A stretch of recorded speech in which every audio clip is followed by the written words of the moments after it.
Muitas são as perguntas que nos fazemos durante a jornada na Terra. Onde encontrar as melhores respostas às nossas indagações? Todos trazemos muitas dúvidas em nosso caminhar existencial. O Espiritismo tem as respostas que a vida nos propõe. Considere que ele pode fazer muito por você. A Vida em Foco está no ar e você é nosso convidado especial. Fique conosco.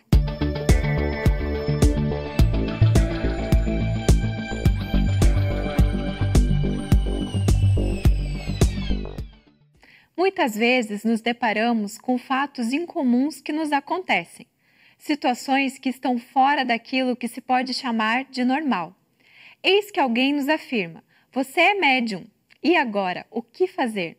Não são poucas as pessoas que têm necessidade de se orientar acerca da mediunidade. Conheça a proposta espírita sobre esta questão na entrevista de hoje. A Vida em Foco traz também curiosidades, crônica, o Espiritismo esclarece e fechando o nosso encontro de hoje, Haroldo Dutra Dias com o quadro Pérolas do Evangelho. Você é nosso convidado. Fique conosco. Confira agora a crônica da semana. Olá! Existe uma tendência a se pensar que os elogios são sempre bons e as observações negativas, as críticas, sempre ruins. Isso não é verdade. Às vezes um elogio é ruim. Por exemplo, se alguém elogia o trabalho ou a conduta do outro quando o serviço não está bom, vai acabar estimulando algo que será prejudicial. Uma crítica considerada negativa é boa, por exemplo, se no caso anterior, a pessoa que estiver fazendo o trabalho errado receber uma crítica do tipo: não estou gostando do seu trabalho. A partir disso, pode refletir e começar a fazer mudanças que considerar convenientes. Sendo assim, não vamos supervalorizar os elogios, nem vamos demonizar as críticas, as negativas. Vamos pensar em feedback adequado. Não algo que faça simplesmente a pessoa se sentir bem ou mal por um tempo, mas algo que lhe dê meios para se desenvolver. Às vezes pode ser um elogio, às vezes uma crítica. Algumas pessoas têm dificuldades em aceitar críticas e, com isso, acabam limitando a manifestação dos outros sobre si. Com abertura para ouvir o que os outros têm a falar, todos podem ampliar a sua maneira de ser. Ocorre que nem sempre uma crítica é feita de maneira que estimule quem a ouve a se questionar, principalmente quando ela é colocada como forma de desvalorização ao outro. É sempre importante, para quem faz a crítica, analisar que tipo de sentimento está me levando a dizer isso. Quero simplesmente desvalorizar o outro ou quero que o outro se dê bem? Para quem ouve, importa dar um desconto e pensar naquilo que realmente procede. Não quero concluir sem deixar de falar que não é adequado dar apenas reforços para um aspecto da vida da pessoa. Se alguém só recebe reconhecimentos, elogios por sua beleza ou por sua inteligência, exclusivamente, por exemplo, vai acabar depois de algum tempo percebendo que ficou um vazio a ser preenchido. Feedbacks ou reconhecimentos adequados são aqueles que ultrapassam o simples limite do bem-estar do momento e nos levam para uma vida mais consciente. Por isso, se você está enxergando algo que, se dito, pode ajudar a outra pessoa, pergunte se ela deseja ouvir e não perca a oportunidade. Pode ser que o que você tem a dizer salve a existência dessa pessoa.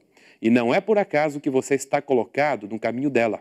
Às vezes, os benfeitores espirituais que se interessam pela nossa felicidade falam pela boca dos nossos amigos e até dos nossos eventuais adversários.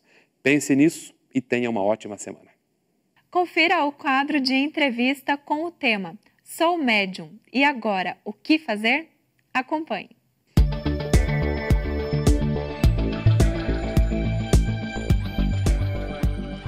Olá, que bom que estamos juntos. Bom também é ter a presença aqui hoje de Daniel Dallagnol, que já é o companheiro querido do nosso programa, sempre dando entrevistas, sempre trazendo a sua contribuição em função da sua grande experiência no tema mediunidade. Daniel, seja bem-vindo de novo. Muito obrigado, Márcio. Prazer estar aqui. Então, Daniel, tema de hoje, proposto naturalmente pelos telespectadores que nos acompanham. Dizem que sou médium. E agora? O que é que eu faço? Pois é. Essa realmente é a grande dúvida de muitas pessoas. Muitas delas chegam à casa espírita e muitas delas nos abordam até pelo fato de, por qualquer razão, nos conhecerem nos labores espíritas. É uma indagação importante essa, Márcio, né? O que fazer diante da mediunidade? Porque disso depende toda uma postura existencial. Na condição de ser a mediunidade uma ferramenta de ordem espiritual, dependendo das tuas disposições diante dessa questão, a tua existência ou o resultado dela, e nós poderíamos dizer com absoluta serenidade também, de que a própria felicidade da criatura vai depender muito de como vai acontecer o enfrentamento dessa questão. Então, é uma indagação importante, né? Porque mediunidade tem muitas implicações. Daniel, não é uma situação incomum as pessoas nos procurarem fato. Dizendo que ouviram alguém, né, falar que ela deve procurar imediatamente colocar a sua mediunidade a serviço. E qual, você que tem experiência, qual é a primeira orientação que deve ser dada a uma pessoa que nos busca com essa demanda? Perfeitamente. Se ela for uma pessoa que tenha afinidade com a doutrina espírita, porque nem todos possuem a condição de serem frequentadores de uma casa espírita. O primeiro passo seria estudar a mediunidade. Naturalmente, para aquelas pessoas que nos indagam e que têm outras crenças, outros credos religiosos, que temos respeito, naturalmente, por este fato, buscamos conversar. Primeiro, sensibilizar acerca do que representa a faculdade mediúnica. Porque não são poucas vezes, Márcio, que a pessoa, por não compreender os objetivos espirituais a que está ligada à faculdade, ela, às vezes, mergulha em um processo de perturbação mesmo, né? De tal forma, por não conhecer, pedir ou se encaminhar para pessoas que, eventualmente, até possam, entre aspas, retirar dela esta faculdade, o que é absolutamente impossível, né? Então, é conversa mesmo, de orientação, direcionar essa pessoa para que ela compreenda o que significa mediunidade ao longo de uma jornada corporal, como ela deve se orientar diante dessa questão, porque às vezes a pessoa já traz manifestações importantes e muitas vezes perturbadoras, porque mediunidade também traz uma certa perturbação, porque é uma faculdade neutra, mas ela precisa ser trabalhada, né? Eu já ouvi pessoas dizerem que se o indivíduo portador da mediunidade não desenvolver, não aprofundar a questão, coisas ruins podem acontecer com ele. Isso é verdade? Não é de todo errado pensar assim, né? Agora, nós precisamos separar em duas questões. Primeiro, mediunidade não é para enlouquecer as pessoas, mas ela pode trazer perturbações mal cuidada? Sim. A resposta é sim, né? Então, nós precisamos separar a que ela se destina.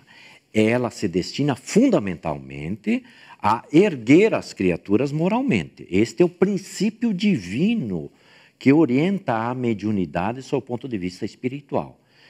Mas é natural que, por ser uma faculdade, ela precisa ser educada, ela precisa ser trabalhada, precisa se conhecer o que o médium precisa fazer e, naturalmente, pelos cuidados naturais, ele precisa também se situar diante daquilo que ele pode e deve fazer como uso desta faculdade. Daniel, tem uma questão assim.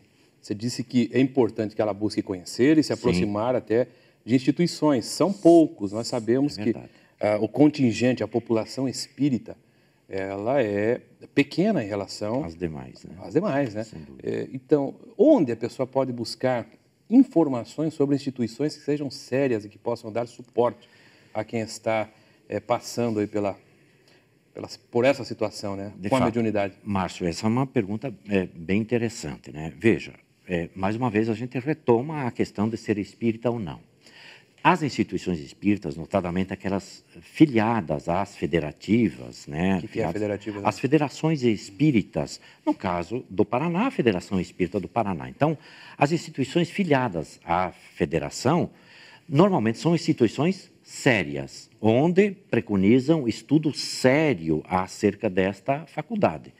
Estruturado esse estudo com base na proposta kardecista, na literatura kardeciana, basicamente o Livro dos Médiuns. Então, a pessoa, o que ela faria? Ela busca isso num site, tem um livro, onde é que está tem um exposto livro, e publicado? Perfeitamente. Tem um livro chamado Livro dos Médiuns.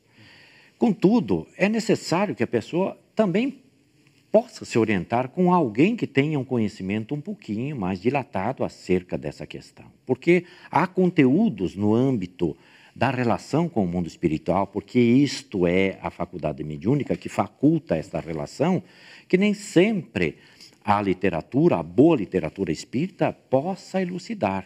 Né? Porque cada médium sente de um jeito. Entendi. Renata está chamando a gente, Daniel, para o intervalo. A gente já volta. Tem mais perguntas a fazer.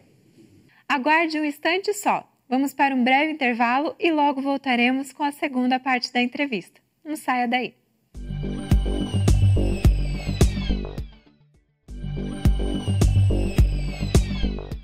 Retornamos com a segunda parte da entrevista de hoje com o tema Sou médium, e agora? O que fazer? Confira. Muito bem, estamos de volta. Que bom que o intervalo foi rápido. Muito obrigado, Renata, pelo apoio. Daniel, quero retomar com você aquela questão, né, que eu tinha feito anteriormente. Perfeito. Onde Márcio. a pessoa, então, leiga, sobretudo, e que passa por essa demanda, né, com a mediunidade, ela pode encontrar referências sobre instituições recomendáveis. Sem dúvida nenhuma. Principalmente aqui no Paraná, que é o nosso âmbito de ação, mais imediato. Dissemos que as casas espíritas filiadas, elas estão filiadas à Federação Espírita do Paraná. Portanto, elas podem buscar através do site da Federação Espírita do Paraná, que é www.feparaná.com.br. FE Paraná, Federação Espírita, feparaná.com.br, onde vai encontrar a relação das casas espíritas filiadas à Federação, que é a segurança, no sentido de que ali encontrará a boa direção para as questões ligadas à faculdade mediúnica, né? E, naturalmente, nós recomendamos que, mesmo não sendo espírita, porque a pessoa não precisa tornar-se espírita para frequentar uma instituição espírita, né? Que ela se aconselhe no âmbito de uma instituição séria, né? Para saber o que é que está acontecendo e o que possa decorrer desta questão, porque dissemos logo no início, é uma questão importante sob o ponto de vista espiritual. É uma questão grave esta, relativamente à faculdade mediúnica. E o que a pessoa vai encontrar, Daniel, numa instituição espírita? Como é que funciona? Eu imagino que aquele que está aí nos assistindo possa ter essa dúvida, né? Perfeitamente. Tá, ele vai chegar lá, quem que vai receber? Tem um procedimento chamado acolhimento ou, eventualmente, a recepção, que poderá encaminhar para uma segunda situação chamada de atendimento fraterno, até atendimento através do diálogo fraterno. Todas as instituições bem estruturadas possuem esse tipo de procedimento. A pessoa não precisa dizer que não é espírita, ela só precisa dizer que ela está ali buscando orientação acerca de fatos pelos quais ela está passando por uma experiência, ou vendo espíritos, ou sentindo qualquer situação mais aguda, sobre a qual ela desconhece, enfim, que é necessário que ela se aproprie e que a Casa Espírita, sem dúvida nenhuma, terá toda a condição de orientar. Eu já ouvi falar, Daniel, não sei se você já ouviu falar também, que os centros espíritas também vão recomendando, na medida em que a pessoa vai se ambientando, Sim. uma mudança até de comportamento, de conduta moral. Existe relação entre uma coisa e outra? É isso mesmo? É natural que exista relação, Márcio, porque é assim, faculdade mediúnica, ela tangencia sempre nas questões de ordem moral. Porque nós reencarnamos, ou seja, retomamos um corpo físico pela encarnação, pela existência presente, com este princípio ativo. Nós já nascemos com a faculdade, que ela, com o tempo, acaba se organizando na fisiologia, mas o princípio ativo está no espírito. Então, é uma potencialidade da alma, né? Então, a criatura precisa tratar também sob a ótica moral esse aspecto. Por isso que a conduta moral é fundamental para que o portador da faculdade mediúnica, a quem chamamos de médium, ele, através do seu comportamento, do bom comportamento, da sua boa postura, ele também tenha a assistência espiritual condizente com uma postura mais moralizada. Então, é natural que isso vai implicar em modificações, inclusive em relação à frequência a certos locais. É natural, né? A seleção, inclusive, das próprias amizades, a bem da própria criatura, né? Isso não é sacrifício. O médium passa a entender, né, que a sua postura vai determinar fundamentalmente o tipo de relação espiritual que ele irá ter. Então, é natural que ele também vá alterando o seu comportamento. Por isso que a casa espírita, Márcio, é o elemento de apoio para o médium, o potencialmente médium, né? Para que ele se oriente o que fazer. Entendi. Então, Daniel, mas lá na prática, ele vai sentar, vai ouvir, ele vai ter um grupo do qual ele possa participar, que inclusive dê apoio nessas mudanças de comportamento, é isso? Sim, sem dúvida. Estamos falando aqui de uma mudança saudável. Saudável. Né?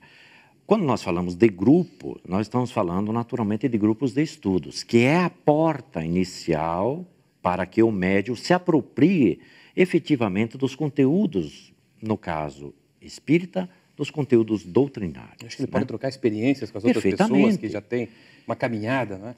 E se ele se decidir por exercício da faculdade mediúnica no âmbito de uma instituição espírita, ele vai compreender o que efetivamente a mediunidade vem a representar, a sua postura, o que ele precisa fazer, como ele vai se relacionar com os espíritos, como é que é o dia a dia dele, o que ele precisa se determinar ou, eventualmente, né, as renúncias que ele precisa fazer a bem de si próprio para que ele se mantenha tranquilizado, em equilíbrio, enfim, para se realizar diante desta potencialidade da alma.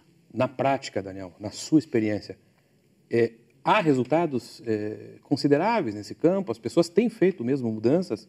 Isso dói muito? Absolutamente, mas é natural. É gostoso? Quando você faz modificações para melhor, Márcio, não há criatura que ache ruim.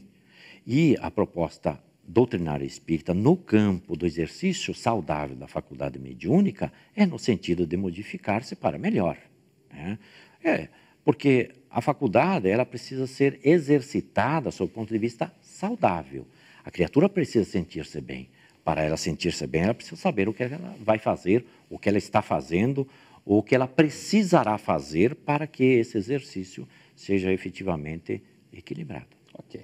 Se você ainda ficou com dúvidas, não se esqueça de que você pode nos escrever através do contato @vidaemfoco.com.br. Sobretudo, né, Daniel, se a pessoa quiser indicação de instituições espíritas das quais possa participar, frequentar e buscar apoio e orientação segura para a sua mediunidade. Muito obrigado pela sua companhia, Daniel. Muito obrigado você. Eu que agradeço, Márcio. Você tem uma dúvida e quer que a respondamos? Envie por e-mail no endereço contato@vidaemfoco.com.br a sua pergunta. Acompanhe agora no quadro O Espiritismo Esclarece, pois esta poderá ser a resposta que você procura. Uma das situações que mais nos angustia é ver aquele nosso ente querido a um leito praticamente condenado à sua morte. A doença tomando conta dos seus órgãos, a vida parece se esvair aos poucos. E as pessoas, é claro, se perguntam como devo me portar nesse momento? Qual seria o melhor caminho? Qual a minha melhor atitude numa hora como essas? Primeiramente, quando a gente para pensar nesses assuntos, para tentar responder esse questionamento íntimo que muitos que estão nos assistindo podem estar tendo nesse momento, nós temos que pensar a questão da eutanásia. Talvez até mesmo por ver o sofrimento daquele ente querido, a gente pense, será que já não basta? Não deveria eu acelerar um pouco esse processo? Porque não tem mais recuperação. Os médicos já disseram que não tem o que fazer, não é bom a gente acelerar a morte? E a isso os Espíritos nos esclarecem, tanto no Livro dos Espíritos, na questão 953, quanto no Evangelho segundo o Espiritismo, no capítulo 5, item 28. Lembrando-nos de que nenhum de nós sabe exatamente qual é o momento da morte. Nós não sabemos se as pessoas estão de fato fadadas à morte. Todos os dias a gente ouve falar de uma história aparentemente surpreendente, que a medicina atual não consegue explicar tantas revoluções que podem acontecer em muitos momentos. Então, primeiro, essa ideia de que estamos fadados a morrer daquela doença naquele momento, nem sempre é tão certa assim. Mas, ainda assim, ver todo aquele sofrimento é para nós uma grande dificuldade. Mas isso decorre muitas vezes da nossa dificuldade em aceitar o sofrimento como um caminho para a superação de muitas dificuldades. Quantas pessoas no momento da dor revêem todo o seu plano de vida? Quantas vão ao limite da morte e depois recuperadas começam a construir a vida de uma maneira diferente? E nós não sabemos qual é o plano de Deus para aquele nosso ente querido. Então não é lícito abreviarmos a vida um minuto que seja. Qualquer medida que seja tomada para apressar a morte sempre será considerada contrária às leis de Deus.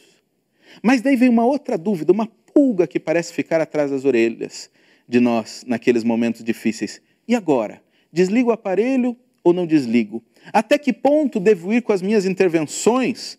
Quanto eu devo batalhar para lutar contra a morte e sustentar a vida? Um conceito que é muito discutido na área da medicina legal é o conceito de distanásia.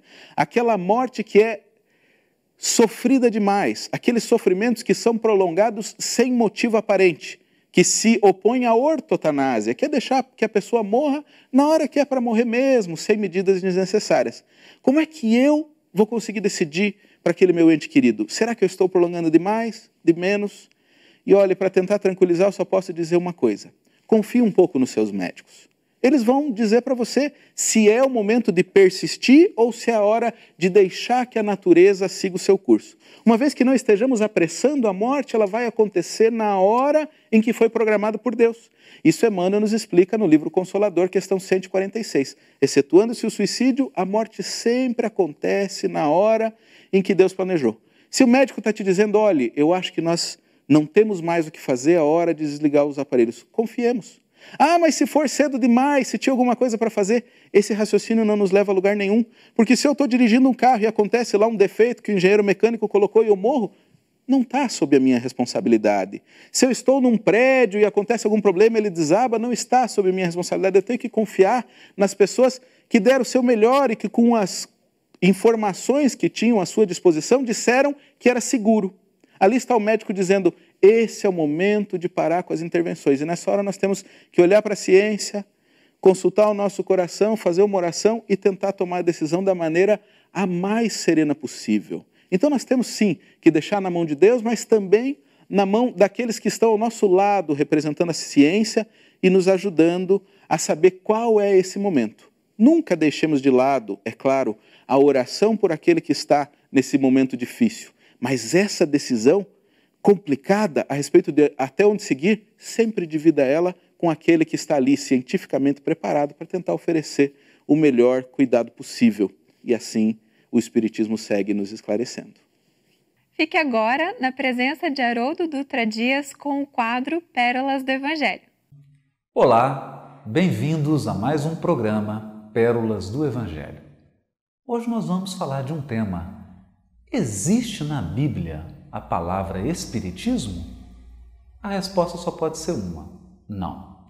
Definitivamente, na Bíblia, nem no Velho Testamento e muito menos no Novo Testamento, há a palavra Espiritismo, por uma razão muito simples. Essa palavra foi criada por Allan Kardec em 1857, quando editou o Livro dos Espíritos. E ele criou essa palavra para dar nome àquele livro, à doutrina que aquele livro implementava no mundo naquela época. Nós não temos na Bíblia nem mesmo a descrição de qualquer coisa que se pareça com o Espiritismo. Na verdade, Há um imaginário das pessoas que não tiveram oportunidade de estudar o Espiritismo de forma séria e costumam associá-lo a práticas muito antigas, como, por exemplo, a prática da adivinhação, a prática de matar animais, a prática de sacrificar crianças aos ídolos, a prática de visualizar algum fantasma ou coisa parecida e imaginam que essas práticas de magia, de adivinhação, de oráculo, sejam o Espiritismo. Na verdade, o Espiritismo não guarda nenhuma relação com nenhuma dessas práticas da antiguidade. O que o Espiritismo faz é explicar leis da natureza que dizem respeito ao mundo espiritual e aos espíritos, e também as relações do mundo espiritual com o mundo material. Portanto, o que há na Bíblia são referências a práticas daquela época, de 2, 3 mil, 4 mil anos atrás.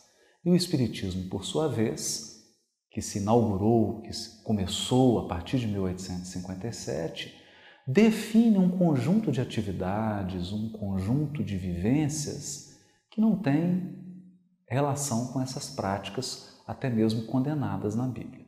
Então nós precisamos ser sérios, termos um rigor acadêmico e científico ao tratarmos dessa questão e não colocarmos ou não acreditarmos em algumas traduções irresponsáveis que substituem termos do hebraico e do grego pela palavra espiritismo, levando ou induzindo as pessoas a crerem que já há 2 mil, 3 mil, 4 mil anos atrás, as pessoas fizessem algo parecido com o que os espíritas fazem hoje.